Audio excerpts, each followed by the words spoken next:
Magandang hapon mga kababayan. Finally, papakita ko na po sa inyo. Gusto niyo bang makita? Kung gusto niyo makita mga kababayan, inyahan ko po kayong paki-subscribe po ang ating YouTube channel. At ang ating Facebook page, paki-follow po mga kababayan. At paki-share itong video na ito mga kababayan po natin. Papakita ko na sa inyo, alam ko may excite kayo.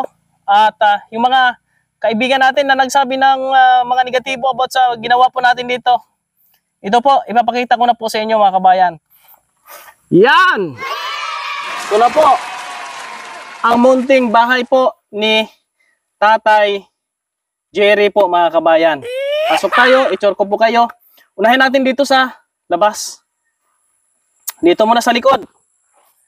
Dito sa gilid, meron tayong ginawang lutuan niya at lagay ng pinggan. At ang bintana nandito sa gilid. Ngayon, meron po tayong ginawa na lutuan sa ilalim lang po para hindi siya masyadong magtingala sa taas. Nilagyan po natin to ng plain sheet sa taas para hindi po magkasunog yung taas. Ngayon, dito naman po sa CR, yun yung makikita po, pakita natin yung gilid. Yung CR po natin mga kababayan, ito na po, meron siyang bubong. Yung mga nagsasabi, baka mabasa lang si Lolo kasi nasa labas yung kanyang CR. Hindi po sa labas, nasa loob po ng bahay yung kanyang CR. Ito, ang likod. Merong tangke.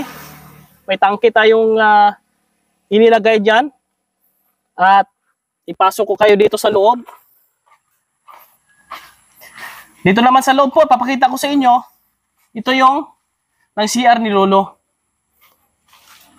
Ang ilagay po natin dito mga kababayan, shower curtain na lang. Kasi kahit mag-CR si Lolo dyan, hindi naman po makikita kasi meron tayong nilagay dito sa harapan.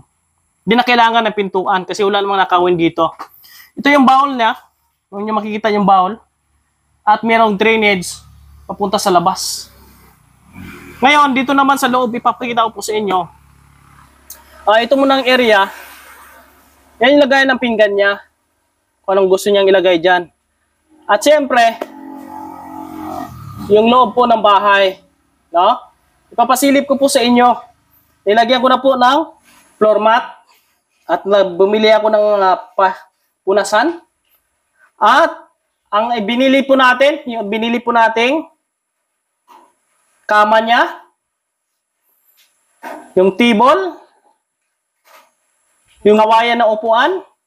At siyempre, yung ilaw niya po mga kabayan. Solar, no? May solar na po si Lolo. At yung bintana, kita ko po sa inyo. Isasarado yan. At meron pong lock. At ito po, yung pintuan natin, meron din pong lock, mga kabayan. Ito na po ngayon ang pangatlong bahay na pinagawa po natin dito po sa Ciudad Municipalay, Negros Occidental. Sana all. Hindi ito magawa mga kabayan kung wala po ang inyong suporta. Lalong-lalo na po sa mga kaibigan po natin na handang tumulong at magtiwala sa kakayahan ni Kuya Raymond sa paggawa po ng misyon. Lalo na po sa mga kababayan nating hirap na hirap sa buhay, yung mga senior citizen na nangihina na. At ito ang ating munting handog para po sa mga kababayan natin dito sa Negros. Unang-una, pinasalamatan natin yung mahal na Panginoon na siya po ang nagbigay sa atin ng ganitong mission. Maraming salamat po sa ating mga kaibigan na tumulong po dito.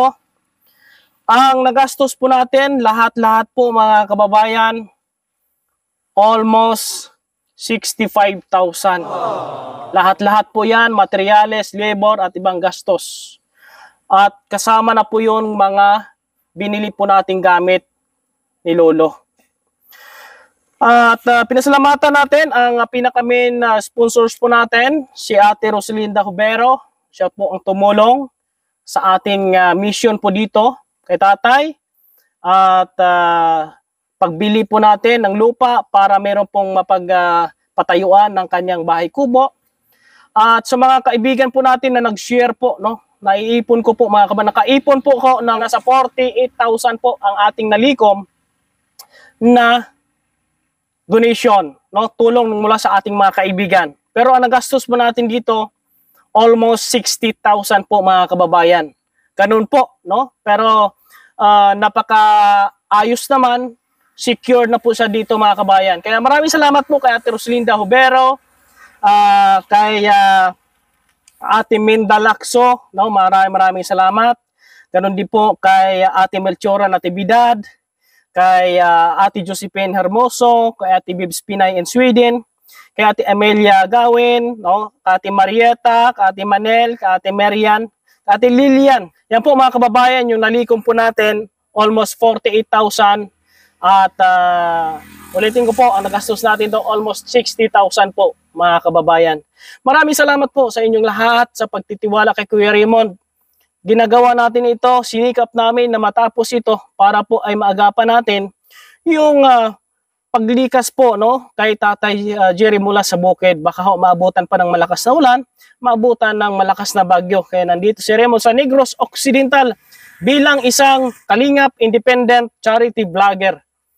Mga kababayan, ginagawa natin ang mission sa abot lang po ng ating kakayahan. Sana lumawig pa yung ating mission at dumami pa mga senior citizen na mabigyan po natin ng tulad po nito mga kababayan. Napakalaking tulong ito, napakalaking bagay ito sa isang senior citizen po mga kababayan. Ito ang pinakamagandang bahay na nagawa natin dito po sa Negros Occidental, no? Pero ikot tayo sa buong Negros mga kababayan para po mahalingap natin yung iba nating mga kababayan na nasa ibang lugar po, no?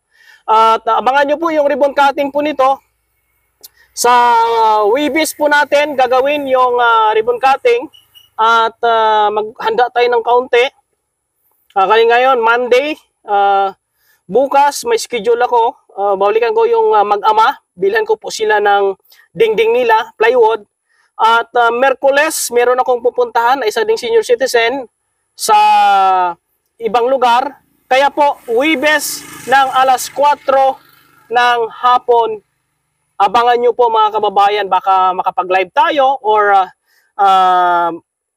basta abangan nyo lang po mga kababayan yung kaganapan sa ribbon cutting na ito. Maraming salamat din po kay Pork President, kay John, no? Thank you very much kay Kuya John na siya po ang naging dahilan para po ay magawa natin lahat ito. Makita natin si tatay at siya pong sumama sa amin na pumunta doon sa bukid para tingnan yung kalagayan po ni Tatay Jerry po mga kababayan. Una, congratulations, no, kay Tatay Jerry at marami pang tulad niya ang ating pong lilingapin po mga kababayan. Maraming salamat! God bless inyo lahat. At siyempre, yung ating kasama po dito, si Rami Vlogs. Suportahan nyo rin po mga kababayan. At huwag kayong mag-atubili mga kababayan. Kung kayo pa yung nice tumulong sa ating mission, nice nyo pong mag-share ng blessing, ay i-message nyo lang po ako. No? Ang inyong isi-share ay ati pong isi-share din po sa iba po mga kababayan. Ako lang po ang daan po dito para tayo ay makatulong pa, no, sa iba nating mga kababayan na ikaw sa buhay. Maraming salamat and God bless po sa inyong lahat.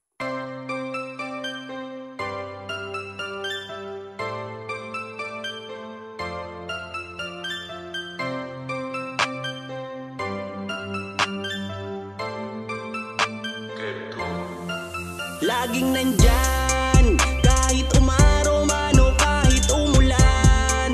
Di mapapagod magbigay ng ngiti, pagtulong na dinagahangad ng sukli. Mabuti niyong kaibigan, siya si Raymond Agos Vlog. Lagi niyong maaasahan, kaibigan at sandalan. Kailanman di nagsawang tumulong sa nangangailangan niyang mga kababayan. Kahit anumang pagsubok, tuloy lamang